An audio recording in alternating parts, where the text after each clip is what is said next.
Nakakatakot si Baron. Maging kakampi ko naman si Tanggol. Sana.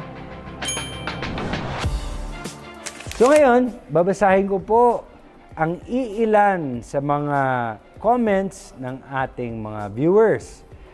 Ito, galing kay Charles Christian Adok. May galit siguro sa akin itong taong to kasi ito, sabi niya, aabangan naming bugbugin ka ni Tanggol. Huwag ka maglala. Nabugbog na ako ni Tanggol. Pero nag-enjoy ako. Best Supporting Actor for Villain Character, Nax. Maraming salamat, pare. And meron rin tayo dito kay May 710. Napakaganda. Lalong pinaganda ang BQ. Congrats, Direk Coco Martin at sa lahat ng mga cast and characters. Galing. Maraming salamat. Talagang ginagawa po namin ang lahat ng best para po sa inyong entertainment. Kay EdTV naman, parang binilik ni Direk yung dating Baron nun. Grabe si Rocky Boy. Thank you. Actually, nag-enjoy ako sa set.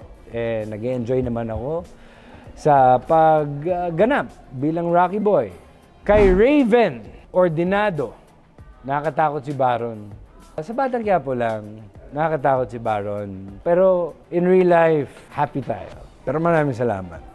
Kay Shinken, grabe talaga si Baron. Walang kupas. Magaling pa rin na kontrabida. Maraming salamat. Nag-enjoy naman ako sa pagiging kontrabida ng show na to. Dami niyang layers.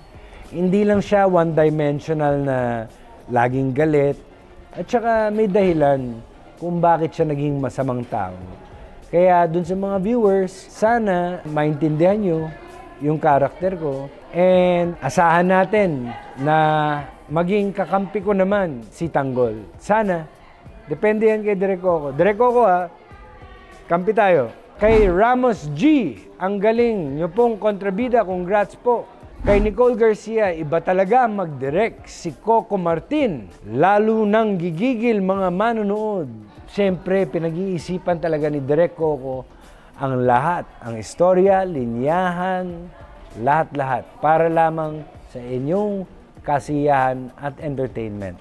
Alam mo na napakalaki ng production value ng BQ.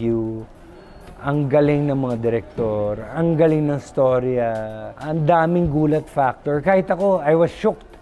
Nung nakita ko yung mga eksenang ginawa namin, kahit ako natakot sa sarili ko Maraming salamat sa pagsubaybay sa amin, gabi-gabi sa FPJ's Batang Quiapo. Abangan nyo na lang po yung mga darating pang mga exciting na eksena namin ni Direk Coco, mga eksena